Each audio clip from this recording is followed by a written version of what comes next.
Good morning. Good morning. Let's do it one more time. Wahoo-wah. All right, that sounds much better. Good morning. I'm Althea Brooks, and I'm Senior Director of Lifetime Learning in the Office of Engagement here at the University of Virginia. It's a pleasure once again to welcome you to More Than the Score. And we have one remaining More Than the Score after today's talk on November 23rd. I hope you will be here, and if not, you'll tune in online. So let me welcome you here, and then also our at-home guests who are tuning in from around the world. Welcome, we're glad to have you. Okay, before we begin, go ahead and silence the ringer on your phone. At the end of the program, our speakers will take audience questions, and we ask that you wait for that microphone to get to you and then speak directly into that microphone so our guests at home can hear you and also the audience here. Okay. I also want to pause a minute to thank the wonderful Lifetime Learning team who works every Saturday morning to welcome you here. They do behind-the-scenes work to make this program happen. Dana Mays, Susan Lynch, Jessica Fitra, and then we also have a student, Haven, who's been checking you in all semester as well. So thank you, Lifetime Learning team. Also, thank you to our partners, the Alumni Association, who helped to make this program happen. All right, we have two incredibly wonderful faculty members who are here today to speak to you. They're highly, highly esteemed. I'm going to introduce them in just a few minutes, but please help me welcome Barbara Perry from the Miller Center and Melody Barnes from the Karsh Institute of Democracy. All right, they've sacrificed their time, but they have so much to share with us this morning, and I am eager to learn. So I'm going to just go right through their bio really quickly. So Melody Barnes is the founding executive director of the Karsh Institute of Democracy, the W.L. Lyons Brown Family Director for Policy and Public Engagement with the Democracy Initiative, and a member of the Miller Center faculty. Barnes has 25 years of experience crafting public policy. She has served in the President Barack Obama's administration as assistant to the president and director of the White House Policy Council. Earlier in her career, Barnes was executive vice president for policy at the Center for American Progress and chief counsel to the late Senator Ted Kennedy on the U.S. Senate Judiciary Committee. Barnes earned her BA from the University of North Carolina at Chapel Hill, who we're playing today, and we will win, where she graduated with honors in history and her JD from the University of Michigan. She serves on a number of boards of directors. Okay, so that's Melody. This is Barbara Perry. She is the J. Wilson Newman Professor and the co-chair of the Presidential Oral History Program at the Miller Center. Professor Perry served as a Supreme Court Fellow in 1994 to 95 and is a trustee of the Supreme Court Historical Society. She's also a member of the White House Historical Association's Board of Directors. Perry has authored or edited 17 books on the presidency, Supreme Court, civil rights and liberties, First Ladies, and the Kennedy family. A few of her recent publications include 43, Inside the Presidency of George W. Bush, 42, Inside the Presidency of Bill Clinton, 41, Inside the Presidency of George H. Bush, The Priestly Tribe, the Supreme Court's Image in the American Mind. And Barbara Perry has written books on Rose Kennedy, Jacqueline Kennedy, and Edward Kennedy. The UVA bookstore is here today selling her books. Please grab a book or two for friends, and they'll be selling books after the event. Barbara earned her PhD in government from the University of Virginia, an MA degree in politics, philosophy, and economics from Oxford University, and a BA degree in political science with highest honor from the University of Louisville, who she speaks fondly of always. So please help me thank and welcome our two esteemed speakers to More Than the Score.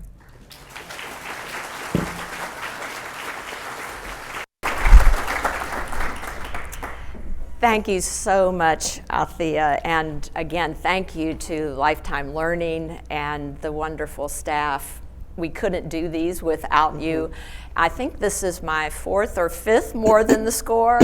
It may be 6, Althea says. And one of them was in Louisville, in fact, at the regionals in 2019. Althea asked me to come back to my hometown and talk about presidential all-stars. So it was presidents and athletics and sports, and it was great fun.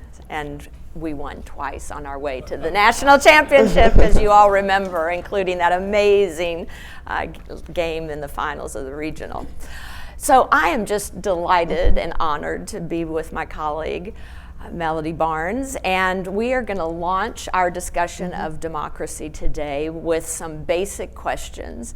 And you might think, am I back in my civics class? And by the way, how many of you had a civics class in grade school, high school? That's interesting. Okay. That's interesting. What is democracy? Just a basic question. What is democracy, and how is it the same or different as a republic? Sure. Well, I also want to start out by thanking Althea. I've loved working with her and with her team. Being here with Barbara and working with Barbara is always a pleasure. And I have to say, for someone who leads an Institute of Democracy, to be here physically and virtually in the room with hundreds of people who want to talk about democracy on a Saturday morning before a football game, you all just warm my heart. So thank you so much. Tailgating never looks so good. So democracy.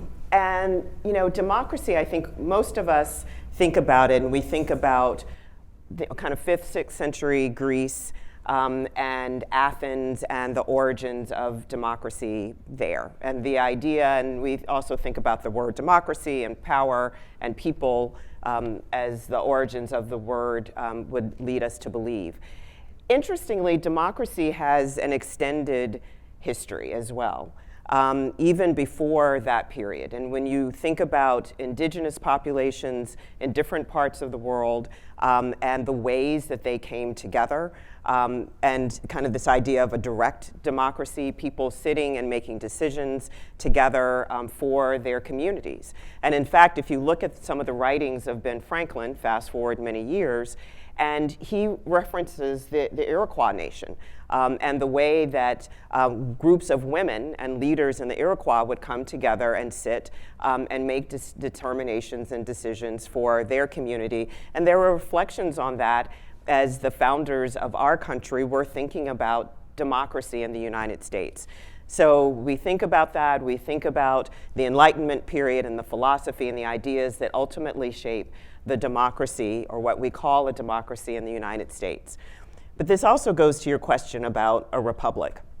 So clearly, I mean, many of us are in different kinds of organizations. You go to, your club meetings and you make decisions and you vote and the majority wins, and that's the direction that organization will take.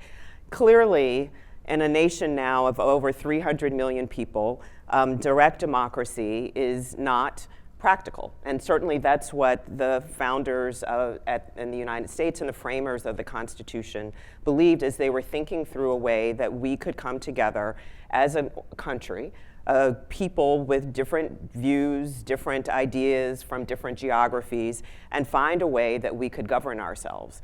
And so this idea of a republic or representative democracy, a constitutional republic, emerged and evolved. So decisions that would be made by certain of us, and we'll get to, I want to ask you about this in a minute, Barbara, but certain number of us voting for some of our representatives who would ultimately come together in the institutions, the democratic institutions formed by our Constitution, that would ultimately make decisions for the entire country. So this idea of direct democracy, not practiced when we think about the form of government that we have today, but more of a republic or constitutional republic, a constitution that ensures that power is not aggregated in any one place, that defines and limits power as exercised by the branches of government, and elected representatives that are intended to reflect our values, our desires, our needs, and make decisions for us in our country. So yes, we refer to ourselves commonly as a democracy, but this idea of a Republican form of government reflects technically the way that we operate. What are you thinking about that, Barbara? So, of course, all of the things that, ditto, I'll say, all the things that Melody said. But I'm also thinking in your reference to the direct democracies of ancient Greece.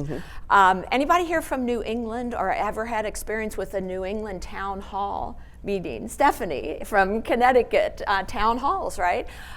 So I was reading last night about particularly small country churches that sadly, when people begin to move away from these smaller towns or people are not joining into that religious community anymore, there are just a lot of smallish country churches and maybe even some larger urban or suburban churches, because church attendance and church organization has fallen off in the last 20-25 years. But there was a story about a number of different churches around the country that people are buying for homes, and they repurpose them as homes, and they can get them for quite cheap, although they have to put a lot of money in to get them up to serving as a home. But one of them was in New England. It was in Maine, and they interviewed the couple who had purchased this church, but they said that the town had talked about what to do with this now abandoned church. And the town was so small, or at least there were a few people coming to the town hall meeting, that by a vote of 15-10, they decided to sell the church. But they interviewed one of the men who was in the 10, and he said, "Oh, I lost the vote. I wanted to try to see if we could find another congregation who would take over that church," because he said, "I attended that church and I just hated for it to not be a sanctuary anymore." But I thought, how nice of him to say, "I lost. It was 15-10, and so it sold." And he didn't say, "I think the election was stolen. I think there was some sort of hinkiness going on in our town hall meeting." But that is one vestige, right, of direct democracy. Sure. It still lives. But as Melody said, we decided that with noting that we would expand this republic, that we decided, that founders did, that obviously we were already too big to have any kind of direct democracy. Yeah. Well, I think another place where we see it, I mean, we all watch at the beginning of a primary season the Iowa caucuses. And that's another reflection of that. And even at the Karsh Institute, we've been thinking about and talking about and observing citizen assemblies. And they are being practiced in other parts of the world.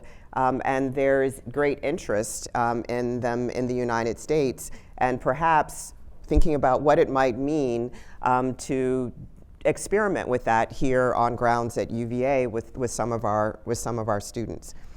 One other thing I do want to say, and this is going to be my promo. Althea might be proud of me for this. So for those of you who are interested in democracy and the ancient roots of democracy, there is a UVA engagement trip this summer, that late spring, that will take place at the very end of April, beginning of May, in and going to Greece and talking about and focusing on democracy for about 10 days. One of our classics professors, she is affiliated with the Karsh Institute, Jacqueline Arthur Montagna, and she's an amazing classics professor. For those of you who love classics and you're getting giddy, you're right to. For those of you who think about classics and you're like, "Ooh, I avoided that class," I am here to tell you, you want to be in Jackie's classics class. She is engaging, it's fabulous. She's going to be the faculty leader, so sign up for that trip. Thank you. You are welcome. So Barbara, I want to ask you a question as well. One of the things when you ask the question about what is democracy, and I think about democracy, and one of the things I think about is the fact that democracy is difficult. That's actually the reflex when you ask me that question. That we have and we all know this, it's human, we have our self-interests. We often band together with people who are like us to make determinations, and sometimes it's hard to think about the greater good, which is what the founders of the nation and the framers wanted us to do. The virtues that are necessary for democracy are something that they believed were absolutely essential so that we could think about the greater good and design democracy to do that.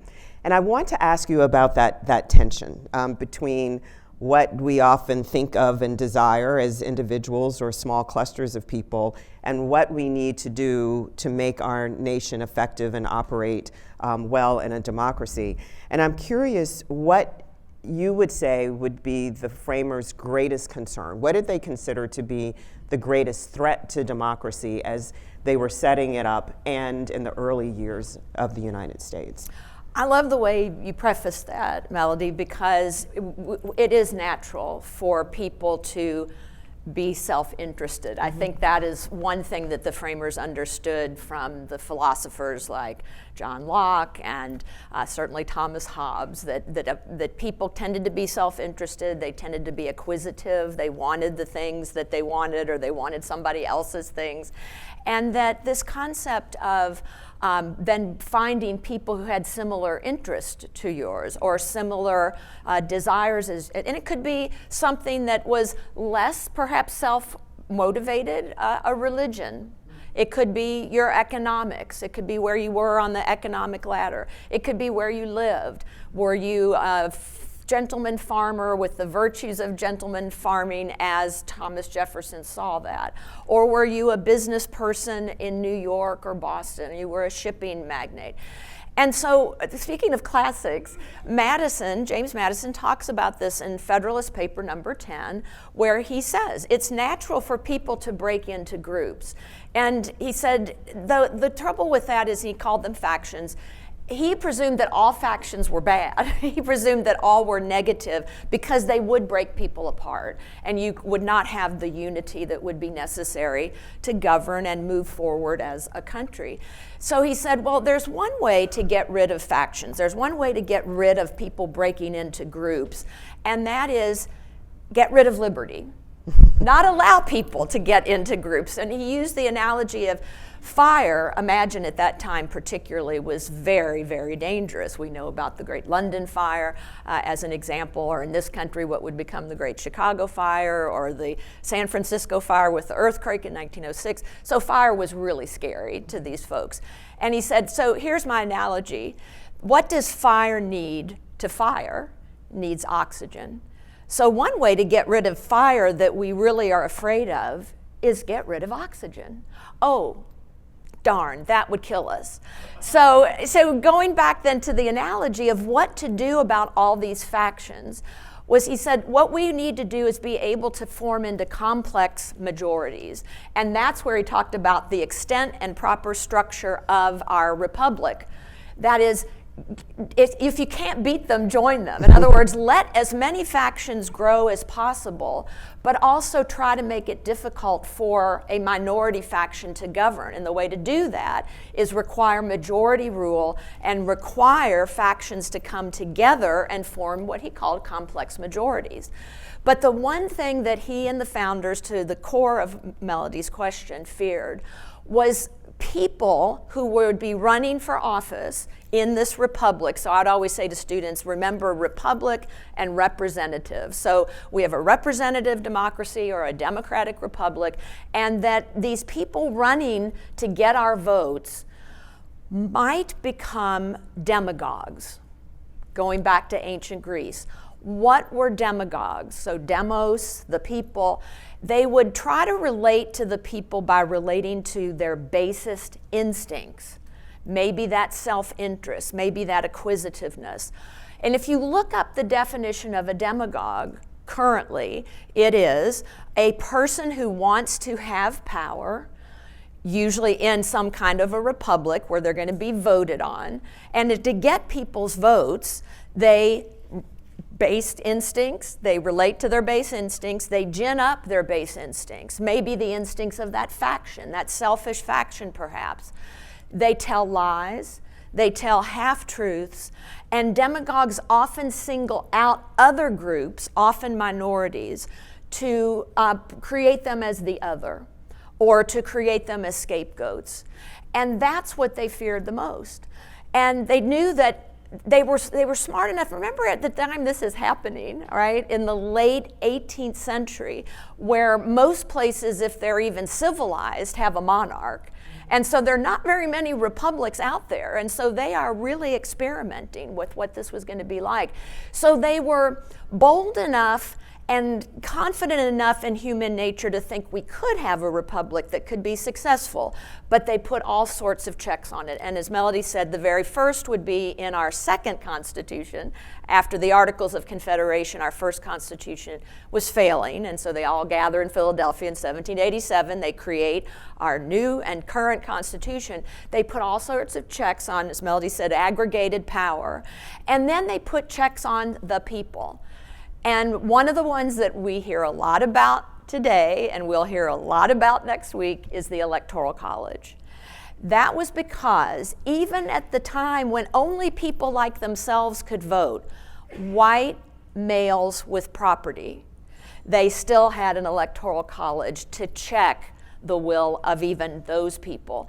And so that's one of the, I think, the most obvious of checks on the popular will. Just in case that popular will gets out of hand, or maybe even worse, a demagogue tries to get that popular will moving in the wrong direction for the country. So, Barbara, you mentioned the Electoral College, and you're right. We will hear a lot about that over the at least coming couple of weeks, and longer. Maybe longer. But that was one way that they tried to put those checks in place. Can you talk a little bit more about some of the other ways structurally that they tried to deal with issues of demagoguery and concerns about tyranny? Sure. So one is to have a First Amendment that includes freedom of the press, because their view was that the press, or media as we would now call it, would be media, like a median strip in a highway, is in between. And the media, or the press as they called it, would be between the government and the people. Every time it's on, I watch All the President's Men. I just can't help myself. I watch it every single time it's on. And part of the reason I watch it is good triumphs over evil, and good triumphs over demagoguery, and a president acting unconstitutionally and illegally, and all the president's men around him acting in that way. And the press serves its purpose, right, between the government and the people. So it serves as a check on the government. So that's just one thing right there. The other checks would be to have three branches of government. The Articles of Confederation basically had just one, a Congress, and a one-house Congress. So to have two houses of a Congress, to have one that's elected for 2-year terms directly by the people. But remember that our Senate was not directly elected by the people until a constitutional amendment, but for 6-year terms. That was to be the upper house. And then, of course, to have president to be checked by that branch, and then to have a third branch. And to have a third branch that's a judiciary, not elected by the people, all right? So that demagoguery could not take hold, was their thinking, of an independent judiciary, not just to be selected by the president, but checked by the Senate through the advise and consent process. And so these are just some of the connections to checking the popular will and making sure that a demagogue does not become president or a senator or a member of the House, or least of all, a judge.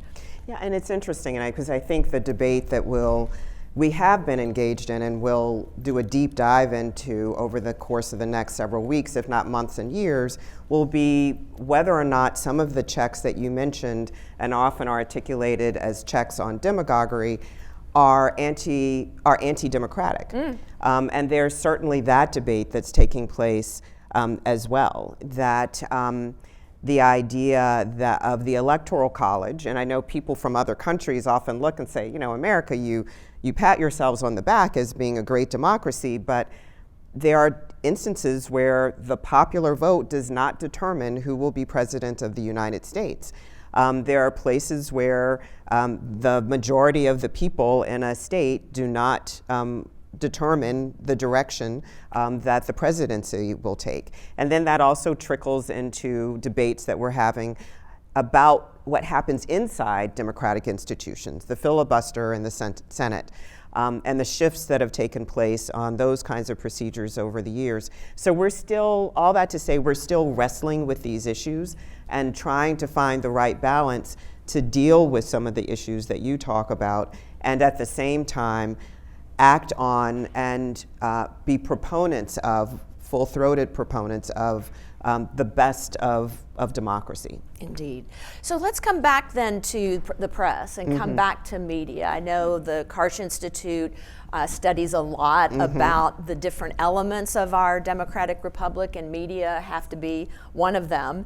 How are you looking at media today and how it's developed and its impact on our political system, on our electoral system, and certainly on our institutions of government? Yeah, and we think about this issue as such an important one when we think about pillars for democracy. That democratic culture is an essential pillar of democracy. The strength and robustness and effectiveness of our institutions and good governance, but also access to information. And I will talk about today, but I want to root it in years and years and years ago. And even when you go back to, again, the founders and the founding period of the country, they recognized the importance of information and the media. And they often hated it. I mean, Jefferson, you find Jefferson talking about like, the media. But he simultaneously said that it was an informed citizenry that in fact could handle a democracy, could handle self-governance. He recognized the importance of it. James Madison, in a letter in the early 19th century, writes about this, and I love this quote, so I wanted to pull it. "A popular government without popular information or the means of acquiring it is but a prologue to a farce or a tragedy, or perhaps both. Knowledge will forever govern ignorance, and a people who mean to be their own governors must arm themselves with the power which knowledge gives." I mean, that speaks to the importance of being able to acquire information. And that's why at Karsh, we see this as a third important pillar to doing the work of democracy.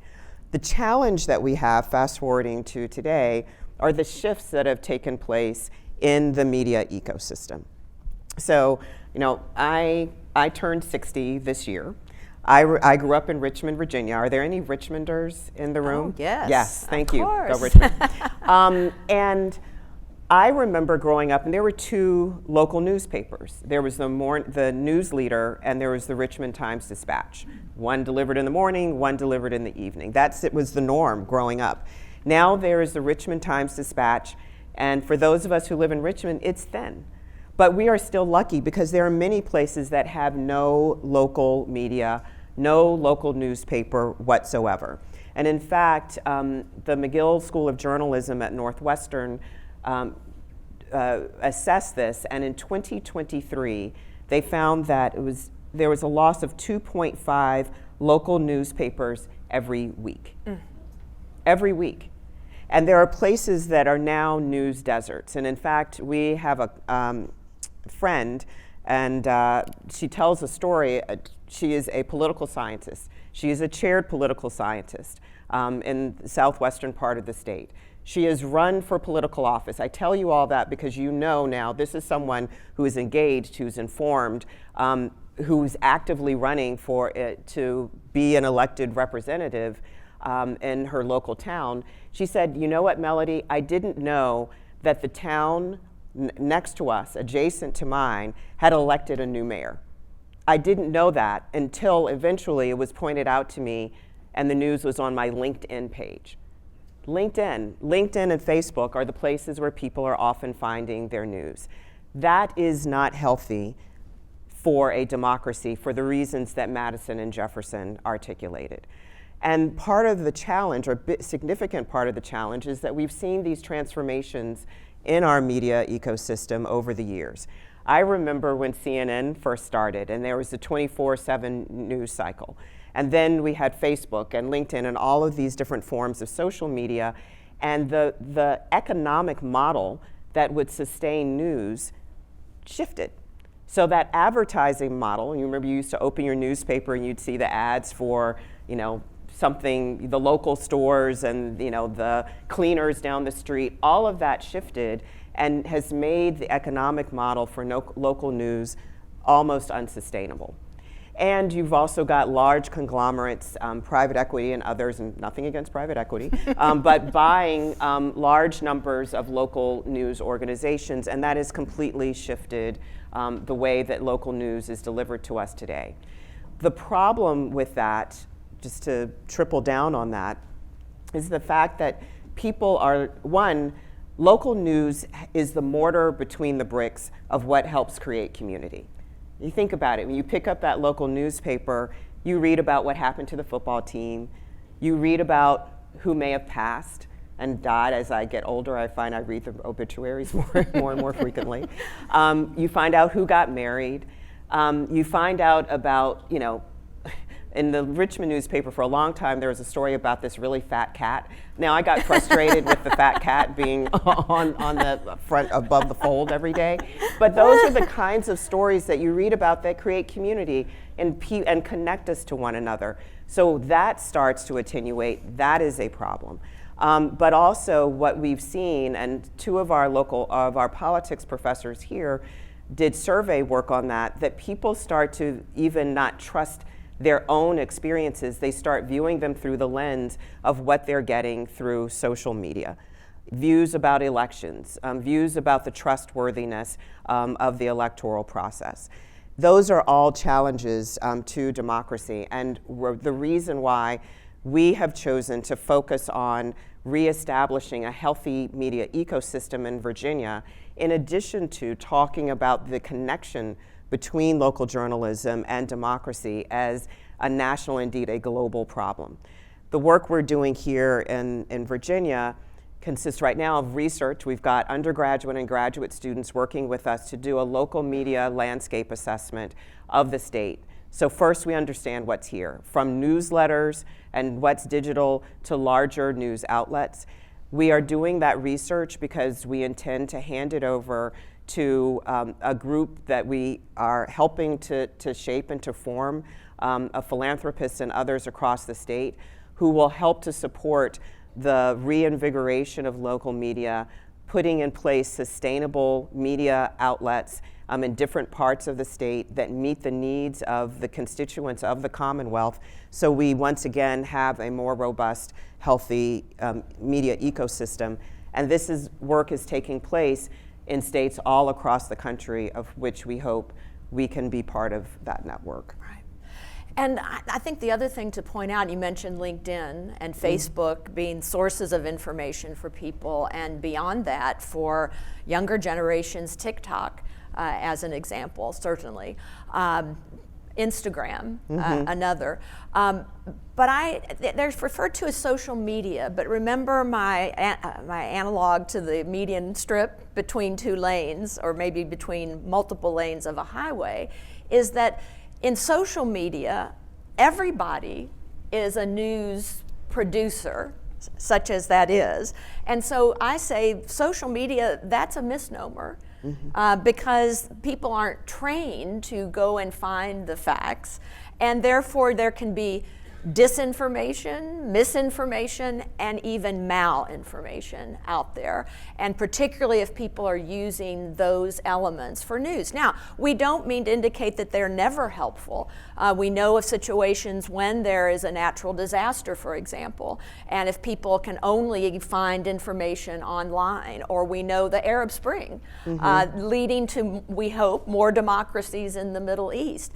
So much of that movement was spurred by social media. But I wish we could come up with a different word for the second part, social something, but maybe not media.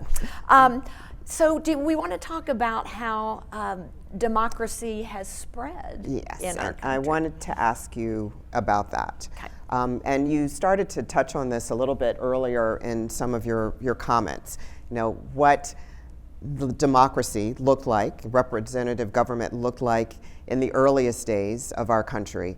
And I'm wondering if you could, and I remember you did this for one of my classes where you were a guest lecturer several years ago, and talk about how this has shifted and changed. You know, my husband often uses the phrase, he talks about the story of America as the story of the expansion of freedom. And I'm wondering if you could speak to that when you talk about the broadening of access to democracy and democratic practices. Right. And I start this conversation on this segment by saying, I wondered what the founders thought about when I said they determined that we needed an electoral college to check the popular will, even when people only like themselves, that very narrow slice of people in an electorate could vote. So I wonder if they thought the comment that Barack Obama used, I think coming from Dr. King, the arc of history bends towards justice. And I certainly see that in the expansion of the franchise. Certainly to eliminate enslaved people, and in the 15th Amendment, at least in theory, give newly freed enslaved men, previously enslaved men, the right to vote. Women across the country not until 1920 in a constitutional amendment. Indigenous people not until after that, typically. So we have expanded the vote to the point where, and by the way, when I was growing, younger Americans. And I was just going to say, going from 21 to 18, when I was growing up in Kentucky, it so happened that Kentucky and Georgia, you could vote at 18 in national elections, but those were the only two states, because states can make those determinations. But we know, particularly through Senator Edward Kennedy, pushing for, particularly during the Vietnam War period, how is it that a young man could be drafted into the service, be sent to Vietnam or sent out of the country to put his life on the line, but not be able to vote about that policy? And so he pushed particularly hard, I think Birch Bayh as well, for that constitutional amendment to bring all into the electorate from 18 onward. Occasionally you hear people talk about making it younger than that. We could have a conversation about that, I'm sure. But in other words, expanding the franchise to the point where basically everybody 18 and older has access to the franchise. One other expansion that we haven't talked about of democracy, and that is also a form of direct democracy, would be from the populism movement of the late 1800s, early 1900s, particularly out west, where you began to see more in the way of referenda, where actual policies, almost like a town hall in New England, actual policies would be put on the ballot for people to vote on. How many people have voted already for the upcoming election? Yeah, a lot of people voting. And did you notice if you voted in Virginia, there's a constitutional amendment on the ballot involving benefits for veterans? And so we have a form of direct democracy in this Commonwealth that goes even to amending our state constitution. So I would use that as another example. Recall. Again, particularly out in the West, they have recall votes, that if enough people, I think, sign a petition to say, we'd like to have a vote on recalling the governor of California. If they get enough signatures, that can go on a ballot and people can vote in that way to remove a person from office. So we have expanded, I think we should be proud of that. But what does that mean in practice, and are we really giving people that access, and easy enough access to vote? And I guess my last question about that is, why at best do we only get about 2/3 of the American electorate, people who have a right to vote, to the polls, even for a national presidential election? And it's interesting, I can't remember if it was this year, I'm looking at members of my team. I think it was certainly within the last 12 months, we hosted an event at the Batten School and brought in E.J. Dionne and Miles Rappaport, who have written a book called 100% Democracy, and are advocates for a mandatory requirement for Americans to vote. And it models what's taking place in other parts of the world. I think Australia is doing this, and other parts of the world are doing this. You know, very kind of light touch penalties. Americans obviously hate to be told to do anything. But the point in this is that it would take some of the heat out of the system. that it would take a lot of money out of the system. You think we're going to spend literally over $1 billion on this one presidential election alone. How else could those resources be spent? But a way of saying, look, this is your responsibility, our responsibility as citizens. Everyone should vote. And it would help to, as I say, take some of the heat out of the system if we weren't targeting certain people or micro-targeting people or not going after other people, but the expectation and the belief is that everyone would participate. It'll be interesting to see if that idea catches on at all. As I said, Americans don't like to be told to do. No, we know this for sure, and just having yesterday seen people on Route 29 running red lights, I can tell you that people are not just following some of the basic rules of the road. I was fortunate enough here as a graduate student doing my PhD to be mentored by Professor Henry Abraham. Anybody here an alum who had Professor Abraham? He wrote his dissertation on compulsory voting, and he used to keep in his office, taped to his file cabinet, mandatory voting, and he had gotten it from someone in Australia who even back in the 50s when he was writing his dissertation already had mandatory voting. As he would point out, it did not become a bestseller when he turned that into a book. It did not become a movie. But nevertheless, as someone who was a Holocaust survivor, had run for his life from a German republic that had gone fascist and caused him to have to leave at age 15, get out, come to this country. Thank goodness his parents and little brother got out a couple of years later, but he lost the rest of his family to the Holocaust. They were exterminated in Germany. So we know that things can go bad. So speaking of which, I want to ask Melody, what are the challenges, do you think, to our democracy in this country? And I know Karsh is also interested in democracies around the world. First of all of you are here, I'm sure, for this reason. Althea very brilliantly chose this topic last year in anticipation, I think, of what we were seeing then and what we are seeing going into our election.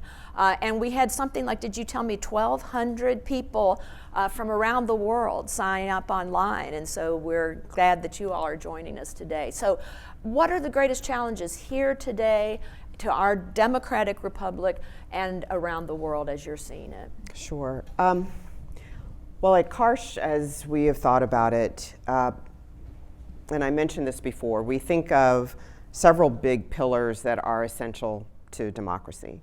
The first one, and I think it sits upstream from everything, are robust democratic culture and norms. Culture is foundational, I believe, to everything else that flows out of a democracy. Second big pillar, effective institutions and governance. And I don't mean, often when people think about institutions, they think about marble buildings. It is the people inside those buildings. It is the functioning of everything from your zoning board to your school board to Congress to the courts and beyond, and the presidency. And we also, as I mentioned before, think about access to information. Now, I am not saying that those are the only pillars, but we have identified those as being three substantial pillars that are cornerstones to democracy. And there are big challenges that we are focusing on. There are many, to be sure, but we are focusing on a weakening civic health. So many people, and we often talk about this, do not understand how our government works. They don't understand kind of the founding principles or ideals of democracy. People are not facile with this information so that they can actively participate or understand what may or may not happen and how. We also see as part of this polarization that it's not new, but it is substantial and being affected by something else that I'll mention in just a minute, that isn't just bad because Thanksgiving is going to be rough this year in many households, but it is bad because it means that it undermines the ability for us and for our elected and appointed officials to carry out the wishes and the desires of the citizenry, and to make smart decisions to move our nation forward, both building consensus to do so, but also productively disagreeing in a manner that doesn't further fracture us and tear us apart. So that's one big trend that we see. Another one is the rapid transformation that is being caused by technology. So many things that are happening with and to us today have been happening for years. There's a funny story, I'm not going to tell it. I'm going to avoid that. But they've been happening to us for years. What technology is doing is it's putting that on steroids. It's happening faster at a velocity that we have not seen previously. So earlier you were talking about disinformation, misinformation, malinformation. We know now, it's been studied, that misinformation travels 6 times faster than fact travels. So we are able to move bad, ill-intentioned information faster and to more people in more places than we were ever able to do so before. And we've seen this in gradations. I mean, there was a period when radio was new, when television was new, but we are now at a brand new place. Technology can also work for us, but right now we need to grapple with this rapid tech change that's happening today.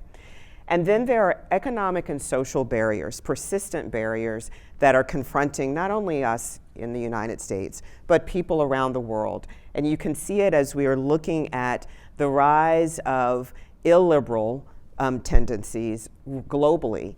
And oftentimes, not always, oftentimes we see as a motivation or part of the motivation, the fact that people are angry and they are frustrated.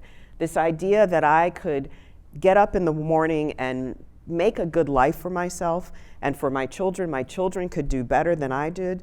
People don't believe that's true. And they also don't believe that people who are sitting inside the institutions that I mentioned go there and care about them, listen to them, are acting on their behalf.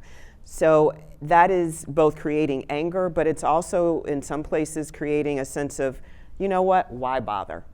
Why should I care? Not only why should I vote or not, but this means nothing to me, and maybe this doesn't work. Maybe this isn't real. Maybe this, democracy, is a farce. So we see those trends interfacing the big pillars that I mentioned and raising significant questions about democracy and challenges to democracy. And it is that intersection that we are focusing on and have defined the priorities that we're working on at the Karsh Institute. And I think we see that animating our politics today, our conversations, the way that we are handling elections, not only in the United States, but again, globally. 2024 was the year of the election. Literally tens of millions of people around the world voted this year in everywhere from India to the United States to parts of Africa and beyond. We are watching people make decisions and make choices affected by the trends that I mentioned and others, foreign policy questions, and that is reshaping democracy in the United States and globally. And not just reshaping it, but raising the question, will there be democracy? I will stop speaking after I say this. In too many places, America among them, people treat democracy like the air that we breathe. It's just going to be there. It is not. It is not. Believe me, please believe me when I say this, and I do not say this, this isn't partisan, this isn't political. This is about democracy and the playing field that allows us to make decisions for ourselves as a country and other people in other parts of the world to do the same. Democracy is a set of ideas, is a set of philosophies and principles. And unless and until we are willing to work for that every single day and address some of the challenges and others that I've mentioned, democracies, republics are born, they live, and they die. And they can exist on paper, but not be real in our day-to-day lives. And that is the crossroads at which we sit. right now, both as a country and globally? Well, let me say something that is hopeful. Okay, and because I wanted to ask you the same question. Yes, what is the Miller Center doing in this space? And this is, I think, a bit of hope. So one is that the Miller Center is coming up to its 50th anniversary. In 2025, we are planning major programs and continuing our core programs, particularly on the presidency, and a presidency in a constitutional republic. And you might say, well, how did you get that idea? You know, where did the Miller Center come from, and why did it develop here at the University of Virginia almost a half century ago? And it was because Mr. Miller from Tennessee, who had ties to the university, brought it here because he was worried about what he saw happening in this country in the 1960s. Some might say too much democracy in the 1960s in the sense that people took to the streets, right? People took to the streets. Young men, particularly, who were protesting the draft, protesting the Vietnam War. Black people who saw that they were not getting the benefits of this democratic republic took to the streets, and there were sometimes riots. Assassinations. Sadly, when you have freedom to get close to people in government or running for politics, and when you have access to weapons, unfortunately that led to assassinations in the 1960s. The women's movement, churning about in its modern form in the late 60s, coming into the 70s. Mr. Miller was worried about our constitutional republic. Now, he may have been worried from a conservative perspective of, oh, what is happening to our country, where some of us might look back, as Bill Clinton says, if you think more good came out of the 60s than bad, you're probably a liberal and you're probably a Democrat. If you think more bad came out of the 60s than good, then you might be a conservative and you might be a Republican. But in any event, the Miller Center continues to look at these issues of our republic as it relates to our Constitution, as it relates to the presidency. And particularly, we're working in our strategic plan on accountability in the presidency as well as improving the presidency. And again, this is not ideological, it's not partisan, because we had a presidency conference last year at this time in which we brought in practitioners and scholars and journalists to talk about this. And the issue about accountability for the president, not just in the Trump era, but we were talking about, for example, you could go all the way back to Watergate, obviously, in our lifetimes, but in terms of looking at the Constitution and how the Supreme Court interpreted as it relates to executive orders. President Obama and his executive orders involving immigrants to this country, immigration. George W. Bush during the War on Terror and the power that accrued after 9/11 to the presidency, and the use of commissions, military commissions rather than civil courts to try terrorists. And then obviously we talk about accountability and particularly the immunity decision that the court handed down most recently. So I will leave it at that and say, while you all are thinking of your questions and comments, and we've got a microphone to come around, I want to take a question, Melody, and we can both comment on this if we wish, and hear your thoughts. From people who were sending in their questions, and Althea and Anna sent those to us ahead of time, there were several about the economy, and we haven't really talked about that. One was, is capitalism able to coexist in a fair way in a democratic republic? What are your thoughts about that? Yeah, I think this is a really, really interesting question. I mean, these two big systems, you know, one an economic system, one system of governance, and many who say capitalism cannot exist without democracy. Everything from the rule of law and contracts, et cetera.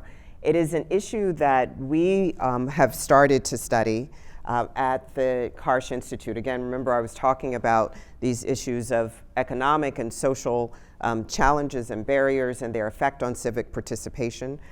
We, in fact, were in London in June and hosted a panel on this with several experts. and had a really wonderful engagement with the UVA clubs based in London. And it's work that we will continue to study over the coming years. I mean, under our umbrella sits the Equity Center that interfaces with the Charlottesville community, and to understand and engage and ensure that the university is a good partner to the Charlottesville community, but at its heart to look at issues of economic stress and economic friction and social friction and stress that have existed here. In addition to that, our work with the Democracy and Capitalism project that I worked to start with Bob Bruner and Sid Milkus, and has been sitting at the Miller Center and will continue to partner with the Miller Center, and we'll work with at the Karsh Institute, and also work that we're doing with the McIntyre School as well. You know, one, to help people again better define some of these terms, but two, to look at the studies and look at research that show how they interface with one another. There's really interesting and important research out there that shows that, in fact, people do better economically under under democracy than they do in other forms of governance. And as I started with, that capitalism requires robust capitalism requires the rule of law and the platform of democracy if in fact it is to thrive. Now, those are interesting debates, and in fact we had a student debate on this within the last year. It was really fascinating. That was the prompt to students, to engage them in those questions as well. Right. And I'm curious what your thinking is on this. As I mentioned, I know the Miller Center has been looking at these issues as well, and has hosted several conferences. And there's a great book that's going to be coming out of this work in the next couple of months that Sid Milkus and others helped to edit. Right, and again, thanks to Melody and to Bob Bruner, the former dean of the Darden School, and Sid Milkus for putting together this program, and now Scott Miller has taken over to run a good portion of this, called Democracy and Capitalism. And one of the things that I think is most exciting is that it held a Teacher Institute this year. So teachers from around the country, and particularly from Virginia, and they were so excited to come and spend a week in Charlottesville at the university, at the beautiful Miller Center in that antebellum mansion that covers 16 acres right behind the baseball stadium. And yesterday they brought their students back. They just said, we want our students, if they were close enough here in Virginia particularly, to see where they studied and then to learn more from those who had been teaching them. So I think that is really important. And then in addition to that, the Miller Center, one of our core programs is oral history, which I co-chair with my colleague Russell Riley. And you say, well, what can we learn about democracy from that, or democracy and capitalism? I think back to our Bush 43 oral histories, where we called in Hank Paulson, who was Treasury Secretary when the economy was collapsing in 07-08 and going off the cliff. And so we got his firsthand knowledge of that. And then from the Obama administration, we're getting what is happening in that transition, and what is happening from president to president transitions when they're difficult, when they're working together, when administrations are not working together. So please, who's got questions or comments today? We have one right here, and we have them going around if our mic can get there. We'll do a lightning round. So, question, as in Jeopardy, form of question. Yes, I'm particularly interested in the misinformation topic. I'd like to get your thoughts on the ability of the citizenry to self-regulate in a communal basis in the social media space. Is there any opportunity for that, or is it a pipe dream and we just have to mitigate the damage in other forums? Well, I think one of the things, and we see more and more states looking at this, is to try and stand up media literacy education, so that people are better able to determine what's good information, what sources they're getting, so that they are better able to self-regulate. I mean, I think that the toothpaste is out of the tube, the genie's out of the bottle. Social media isn't going anywhere. It will be our ability to make appropriate distinctions. And, there are certainly legislative remedies. I mean, there's, I won't go into Section 230, but, there are ideas that are out there that are hotly contested to try and address some of these challenges. Two quick questions, I'm told. Let's see. We've got, oh, yes. Hi. Hello. I'm Engineer Jay, and my question is, our constitutional checks and balances are creaky, under attack, and crumbling. What checks and balances need to be strengthened, improved, or added, and how to accomplish that? Good question. I think I'm going to offer, for people who are cynical about the system and about voting, and you mentioned that they are, and they're around the world. So in this country, I'm going to sort of go back to your point about checking. Even though we know that the Electoral College was meant to check the popular will, I think that it is making people pretty cynical about the worth of their vote. So I would argue for the fact that it might be time to eliminate that. How to do it, your final question is very difficult. It's in the Constitution, so it would have to be a constitutional amendment, and I don't see that passing. But I just think that we know that the founders developed the Electoral College to get rid of the possibility of demagogues, and I think we're seeing more demagogues rise to leadership positions in our current system, in part because of social media. And so that would be my request, to actually take one of the checks that's not working and is antiquated, and to eliminate it. Yes. Hello, I'm Oh, Stella. hello. I'm a fourth year at UVA. Oh, great. I'm really interested in democracy, and like you guys mentioned, younger generations don't feel fairly represented in government. And so my question is kind of, other than voting, how do we make sure that we're being represented in government, especially when money plays such a large role into what candidates are being elected, and what can we do to kind of feel that heard and make those changes? Like you were saying before, we feel strongly about the Electoral College. That's one of the reasons why we don't feel represented. So how can we make those changes to make sure that we are eventually heard? Sure.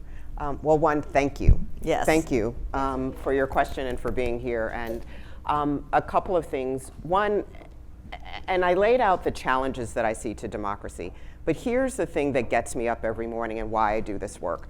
That ultimately, and I have seen a lot, I've worked 10 plus years in Congress, I worked in the White House, I understand the challenges of money in government and politics, et cetera. But ultimately, power does belong and sits in our hands. It absolutely does. I have seen the way that it affects members, elected members of the House and Senate. Your voice does matter.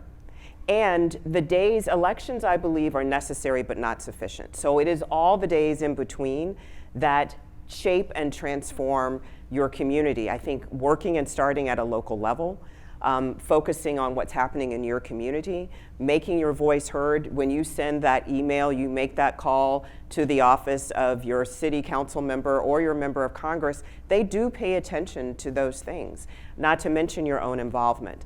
I will say this also, one of the things we're really proud of at Karsh is the launch of our Student Dialogue Fellowship this year.